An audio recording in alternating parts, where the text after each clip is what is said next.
Thank you, Olympia. That was great. Thank you all. Great voices, great music. Golly, we have good music, don't we? Yeah.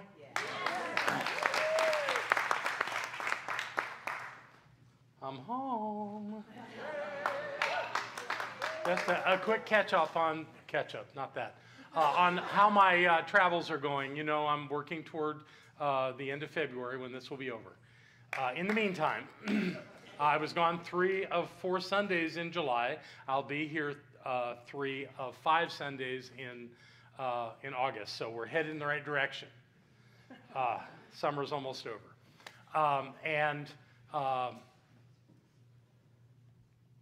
There's a theme that's been kind of running through my thoughts and actions for the last few weeks. We're doing the Summer Prosperity class. How many of you are in that class? Okay, remember, do your homework. Gave you those forms to fill out, remember? Make sure you bring that with you tomorrow night. And anybody else wants to come, and of course, you are immediately forgiven for not having that work done if you weren't there 2 weeks ago when I started working on this purpose and vision work. Usually I do that whole thing in one night, and I've realized that's not going to work anymore, that we really have to go deeper into it. So we slowed it down, and we'll pick it back up again tomorrow night. So that's this thing about vision and purpose and values. Values, that's what's been on my mind. I worked with a community in Florida, CSL Space Coast, last weekend, and we worked on that very thing, the idea of how they're structured. And this idea of values and purpose and having a mission and a vision is, to me, is like the legend in the corner of a map. Some of you may be so young you don't remember maps. Before GPS took care of all of that. But maps had this little thing in the corner that had the symbols that explained what the stuff on the map was. And that was always helpful. And to me, values are exactly that. They explain how it is we've got a course and a direction for our lives. And that's important, to know why we do what we do, to have something to compare what we're doing with what we believe and how we want to be in the world. And we do it as individuals, and that's what we're doing on Monday nights, but we also do it collectively as community. I suppose most of you have noticed that there are words on the back wall of this room. They're between the windows, all the way across there. There's words back there. Some of you know that those are our shared values. Those are the ones that we agreed to some time ago. And it's been a long time since we've really talked about them. I'm sure people continue to notice them. I certainly do. Every time I walk through the room, I look up at them. But I think it's time to talk about them again. So that's, kind of in theme with what's going on in my world. And I want to share some thoughts about that today. So first of all, let me tell you where they came from and why we're so fixated on these being our values. A few years back, Barbara and I decided to do some courses for our members. And we started with one called Membership in Spiritual Community. And we invited anybody that would come to these classes. And we also created a next step, and we called that Ownership in Spiritual Community. We don't have any official title of owner in our bylaws, so that's pretty much made up and not, to me it means something very important, but it's not like official. But yet the idea of owning this place, I think, is important and valuable. So we invited people to come to this ownership class. And they did. They showed up, and with the first class we did, 60 people showed up. And we did it in the social hall, and we took people through the class, and one of the exercises we did was to identify shared values.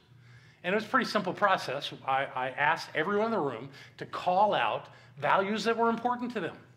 And we pretty much filled those 2 whiteboards up with words.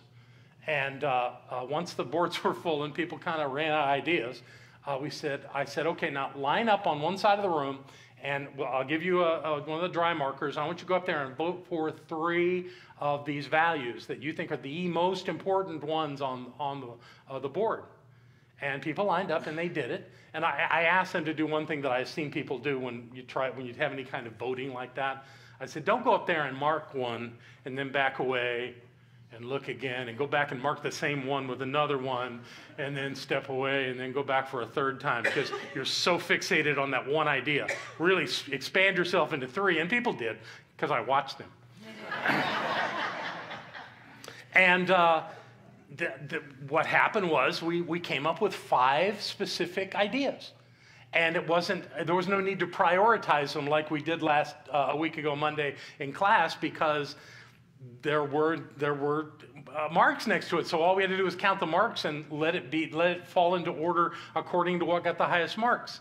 And we didn't say there were going to be 5. We didn't know how many there would be. We just knew that some would rise to the top and others wouldn't. And it was pretty clear.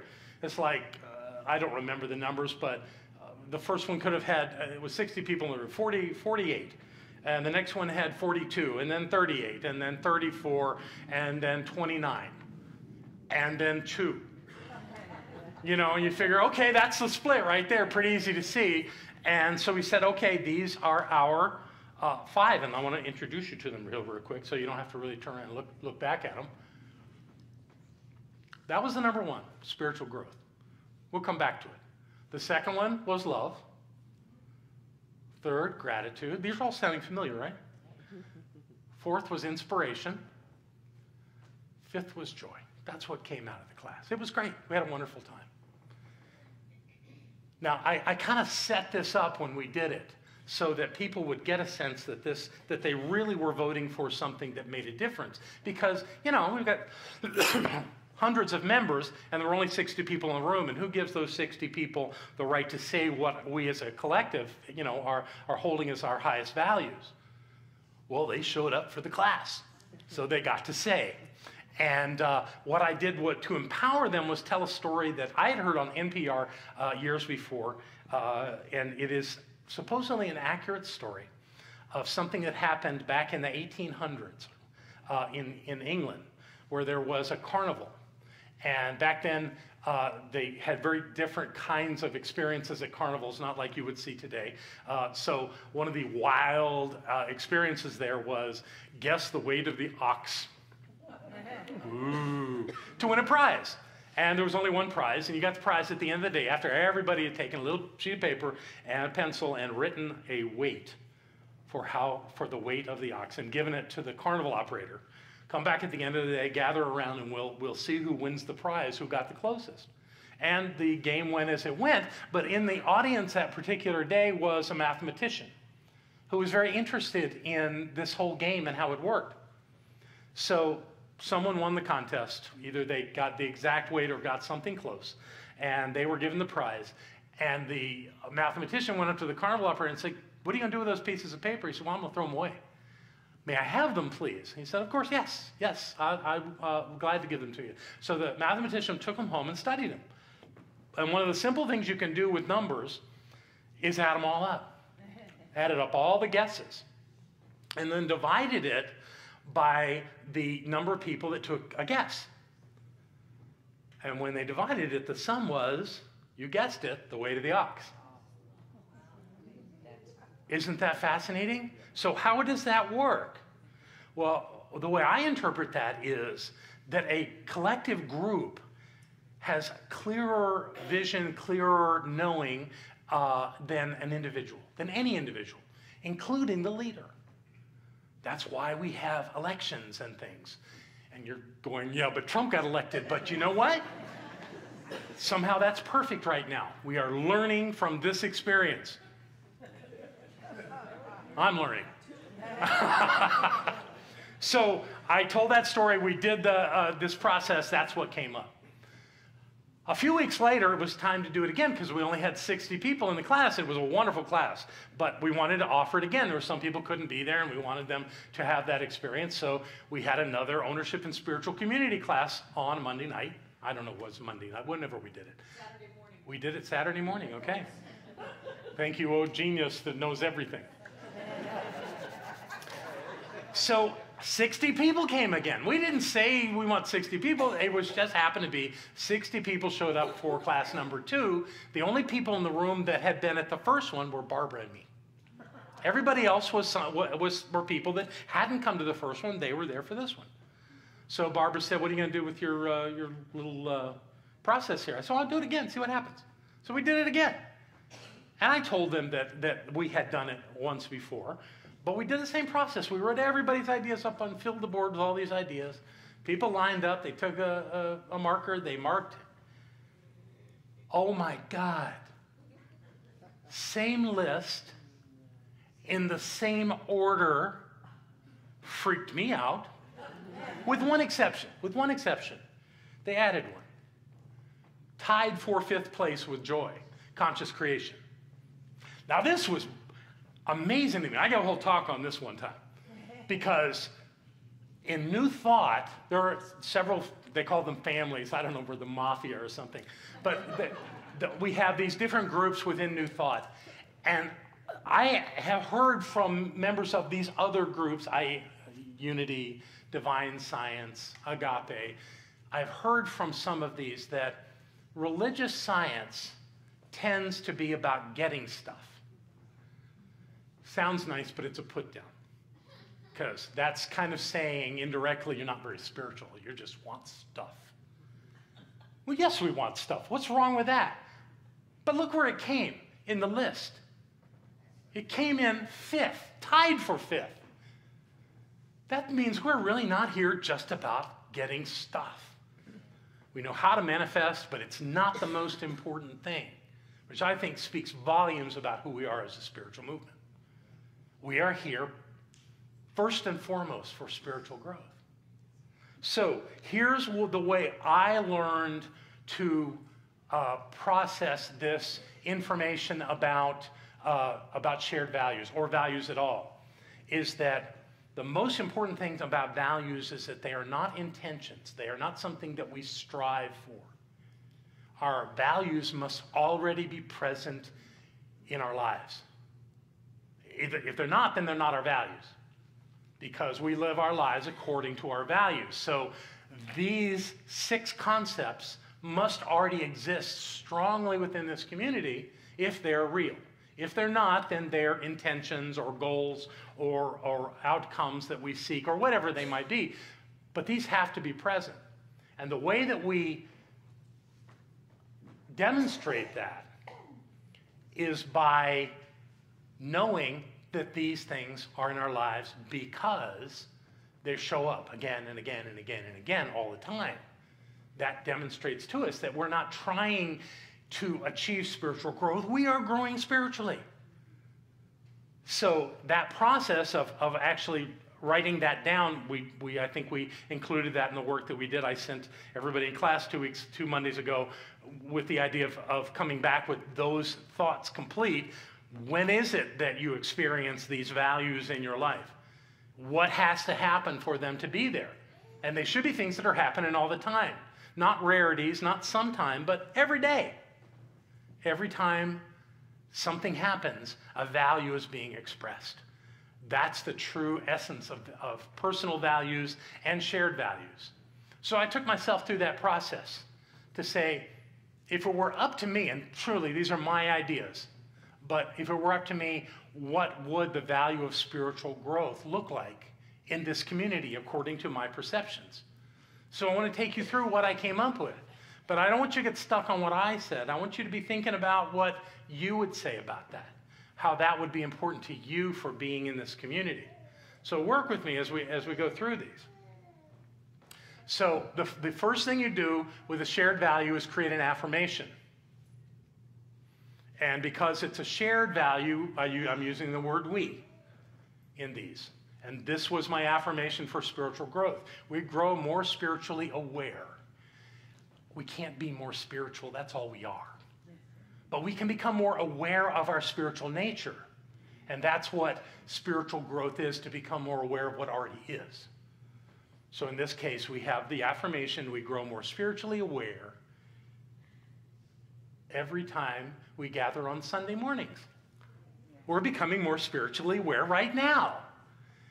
And I'm using a word the way I was taught to do this, or 2 words actually, every time, which means that it happens regularly. So every Sunday we're going to come here, and what we're going to leave with is a higher awareness of our spiritual nature. That's what we get for being here. If you're not getting that, then maybe you don't hold spiritual growth as a high value in your life. That's okay. This isn't about us being little soldiers marching in a row. We all have our own way of being in the world. So if that doesn't work for you, don't feel like something's wrong with you. It's not.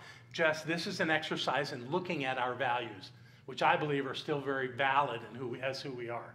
So every time we gather on Sunday mornings, we are more spiritually aware.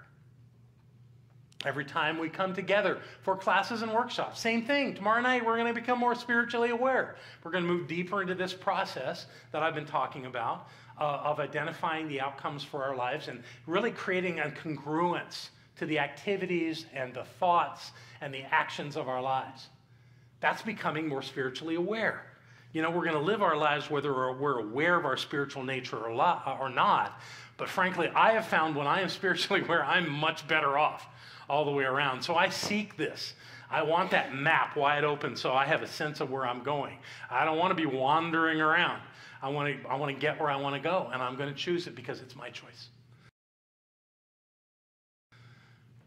So we grow more spiritually aware every time we gather on Sunday mornings and every time we come together for classes and workshops and every time we meet with a practitioner.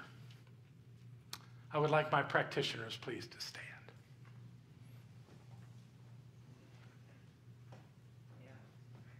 Thank you for the incredible gift you are to this community.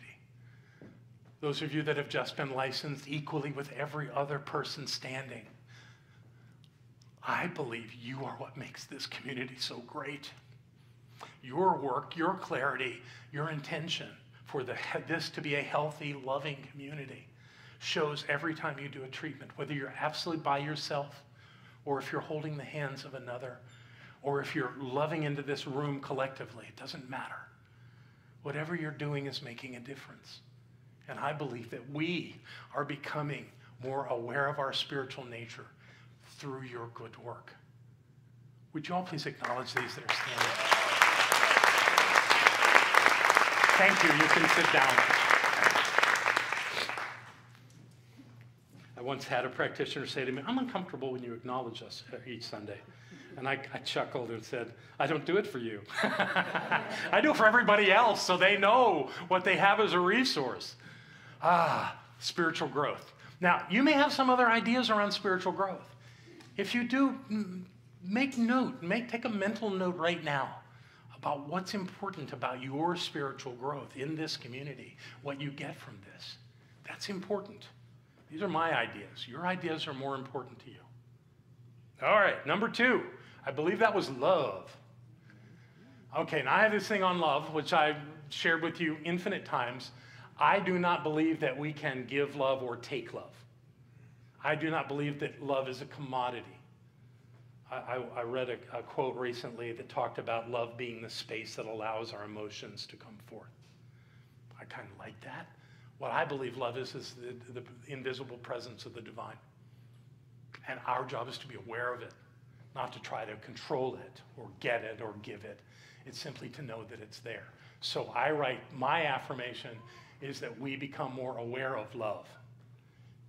That's our path, is to become more aware of the presence of God as love everywhere, always. We are never abandoned by the divine. It's impossible. All we have to do is remember. So what would this take us to? Every time we hug someone, 2 of them came up there. I think I must have pushed that too hard. Every time we hug someone, golly, don't we get hugs around here? Isn't it good? Unless you don't like to be touched. I watched my favorite movie yesterday, Powder. My favorite movie of all time. And there's that scene in there where Powder talks about how his grandparents stopped touching him. And how in that moment with the character played by Jeff Goldblum reached over and touched him. Wow, it's so important. It's so important. And I know that some of you, not so much, please. But honestly, you got to get some of that. You got to have that human connection, heart to heart. And Michael, you're getting, my heart's big enough wherever you are. Big enough whether I'm hugging you on the left or the right, because my heart's big enough to get you either way.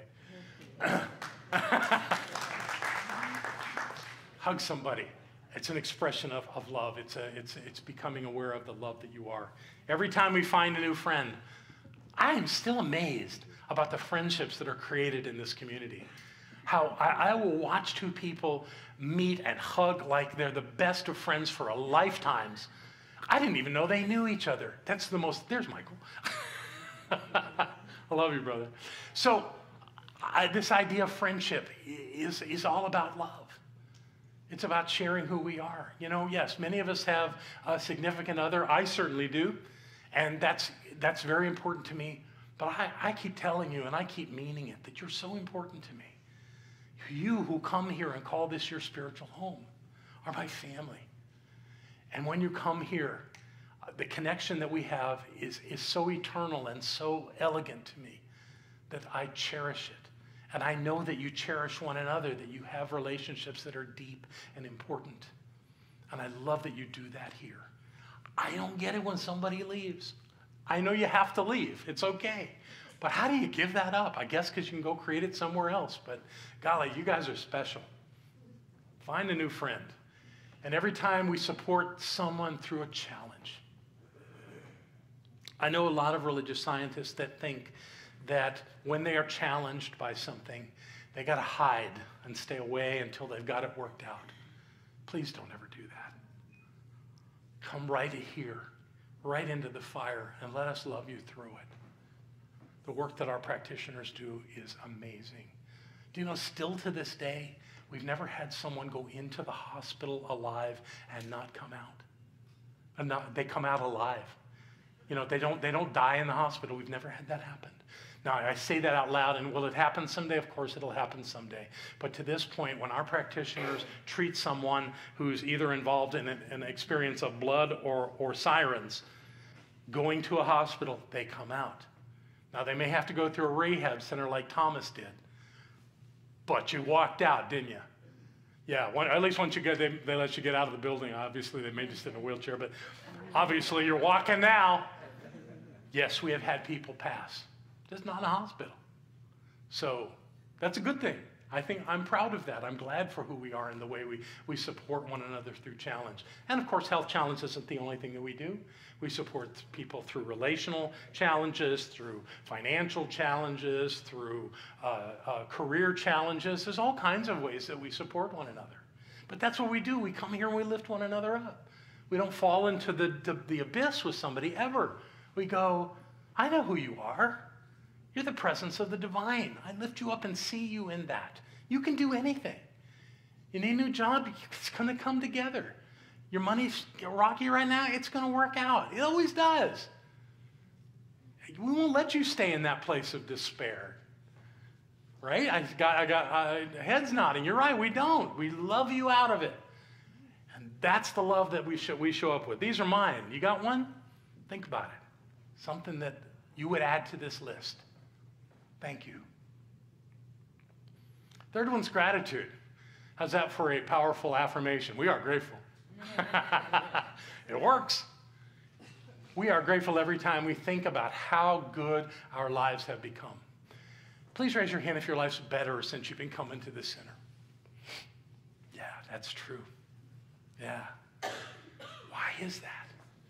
One reason is we're grateful. We know how to use that gratitude as a tool to keep our lives getting better because we focus on what's working and we let go of the rest. And that makes all the difference. And we do it together. We're grateful every time we enjoy food and drink together. Yay, it's for Sunday! You guys do amazing food. We love the way you do that. I am always impressed with what ends up on those tables and how generous you are with your resources to bring food and put it on that table and share it with all of us. There's something about that sharing that is so rich and so wonderful. So when we do that blessing on the food today before we leave to go over there, you know, be in that place of how great it is for this wonderful thing called food. We are grateful every time we create something wonderful in our lives, and that is our job, to create something wonderful in our lives. And I'm looking across this room, and so many of you I know that wonderful things are happening in your lives. It's not an accident. It's not by chance. It's because you're focused on creating wonderful lives. And that seems to be what happens when we focus on it. So when we're grateful for that, we get more of it. Okay, that's 3. 4 is inspiration. Oh, again, a beautiful affirmation. We are inspired. Every time we listen to beautiful music on Sunday morning, Please give our music people another round of applause. Yeah. We're all inspired, David. Thank you for what you do and all the people that work with you. We are inspired every time we give a blessing on our kids. Don't you love that? When they come in here and we wiggle our fingers at them and tell them that we love them, that we bless them, we know they're perfect. You know how many great stories have come out of that? My absolute favorite was the little girl being scolded by her mother for doing something wrong, and the little girl looking up at her and saying, "Does that mean I'm not perfect anymore?" Oh, Mama had to back off and rethink that. And as she should have in that moment, because our kids are perfect. They're beautiful, they're wonderful, and they're getting the planting of these seeds of these truths in them so early in their life, it doesn't matter whether they stay in one of these centers or not. They've got it forever. That's one of the best things we do. We are inspired every time someone in our community has a healing. We get them to stand and we cheer because whatever they had, they don't have anymore. That thing that was wrong is gone. Somehow life got better, and we celebrate one another with that. What a great thing. And if you're going, "Oh yeah, but I got this problem in my life," you are eligible for that as well. And it doesn't matter how many times you've been through it. You're still eligible to have that win in your life and for all of us to be blessed by the healing that you experience. That's inspiration. And we've got joy. We are joyful. I'm just overwhelmed with how cool these affirmations are. We are joyful every time we say, "Today is a happy day," and "Today is the best day ever." I think that it would be really easy for some to say, "God, do we have to say that again?" Yes, you do. Because it's true. Because you and I create our happiness. It's not something to pursue. It's already here. We are already filled with joy. Joy is the elegance of the divine. And it didn't leave you out. Even when you're bummed, all you have done is blocked it. All you have done is say, "I can't feel that joy right now because I'm focused on this poo in my life." But it's still there. It didn't go away. It's just like love that way. The question is, how about letting it out again? So we say these silly little phrases that are so powerful and so meaningful that they go, "Oh yeah, that's up to me. Okay, all right, I'll be happy. I'll let this be the best day ever. Not quite sure what that means, but I'll do it anyway." Yeah. We are joyful every time we get to be with our friends. It doesn't seem to matter why we come here. To watch a movie, take a class, sit in on a seminar, come in here on Sunday, one-on-one upstairs, whatever's going on. There's so much joy when we just connect and remember who we are and love one another. So much joy. We are joyful every time we celebrate our triumphs together. And we have so many triumphs. The stories in this room, again, as I look around, are amazing. The things that we've created. Some of them people outside this community will never know. It doesn't matter. There's still triumphs. You still get the win. You still get to be the presence of God right here, right now. And I celebrate that with you every single time. And finally, number 5, again, conscious creation. That thing we are accused of.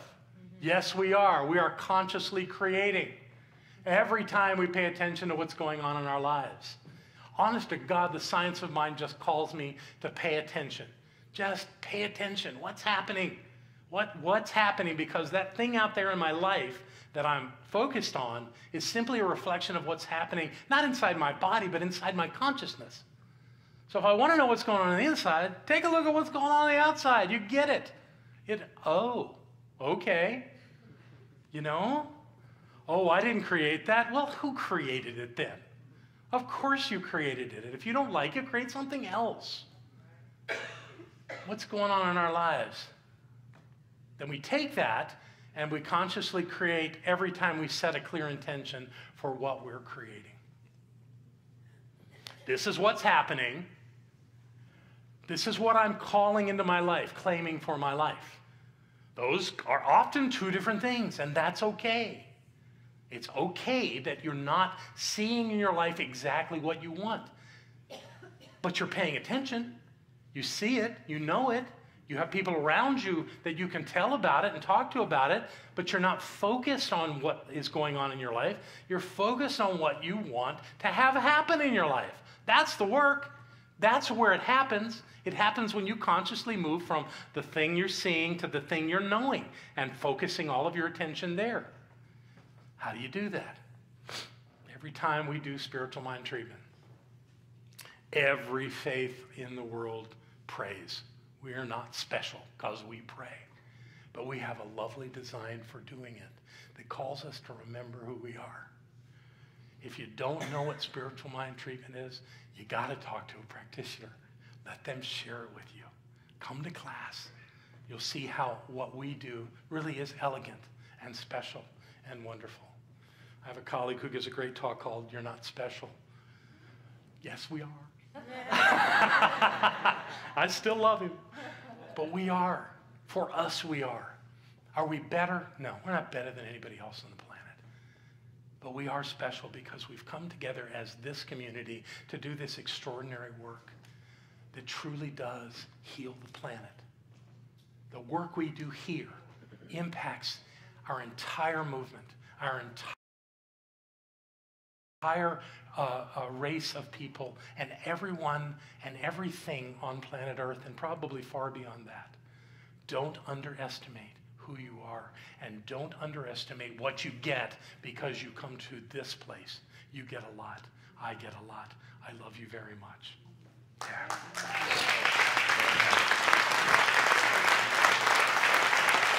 Thank you.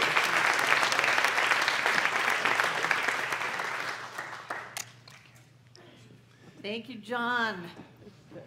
So as our welcomers come forward, who is here for the very first time at Center for Spiritual Living Asheville? Raise your hands and let us welcome you. Reverend Dr. Michelle Wadley from New Jersey. Welcome, Michelle. And who are you? Shanella. Welcome, Shanella. I'm glad that you came. Yay. Who else is here for the first time? In the back. Who are you? Hi, Garrett. Garrett. Welcome, Garrett. I'm glad you're here. Yay. So you picked a wonderful day to come to this center. Not only did we get John, but we have lunch afterwards. And these people have given you a card. If you want to know more about what's happening at this center, you can fill out your name and address. If you just want email notifications, just check email only. They also have a gift for you. But I got to tell you that when you come here, something changes. We awaken, we quicken. It's a spiritual experience that we have. And you have immersed yourself in a group of happy, healthy, wealthy, successful, joy-filled people. And it rubs off. It's catchy. We are contagious. Consider yourselves infected with this. And I'm really glad that you came today. And now I'd like to invite our prosperity acceptors to come forward. Take out what you're going to give.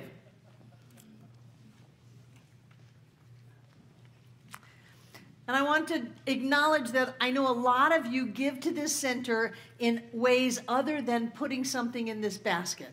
And so I want to thank you. I want to thank those of you who are putting something in this basket. Thank you for your generous contributions to this center today. But I also want to thank those of you who donate through PayPal, who use the donation station in the social hall, who are in the auto giving program, who have your bank send in checks. We are a very prosperous and financially sound organization. And because of that, we can reach out all around the world and touch so many people who watch us online. But to those of you watching online, I want to say you too can donate to this center by going to the Donate Now button. It'll take you right to the PayPal account. And by contributing to where you get spiritual food, you set spiritual law in motion and you are in the flow of life. And so for all of us being in great and glorious flow, I say thank you. And take your gift, Put it in your hand. I like to cover it with my other hand and pull it close to my heart. And in that, I know that God is the source of everything, of the air that we breathe, of the life that we live, of all supply. And so I know that the money in our lives is spiritual. It is God in action. And I know that Spirit moves in our lives in ever-expanding ways. And so I know that each of us are in that flow of financial freedom, of money, of prosperity, and of blessings. I know that each of us accepts greater and greater levels of life, of blessings, of money in our life. And I know that as we give our gift to this center, that essence of Spirit as us goes with our gift. And we all come together to make this center all that it was ever meant to be. It is a place of peace, a beacon of light, a tower of strength, and a fountain of wisdom that touches the lives of all who call it home. And we'll repeat our investment affirmation together aloud. I freely and joyously give from the abundance and fullness of my overflowing wealth, knowing my gift goes with love as it touches and blesses the world. And so it is.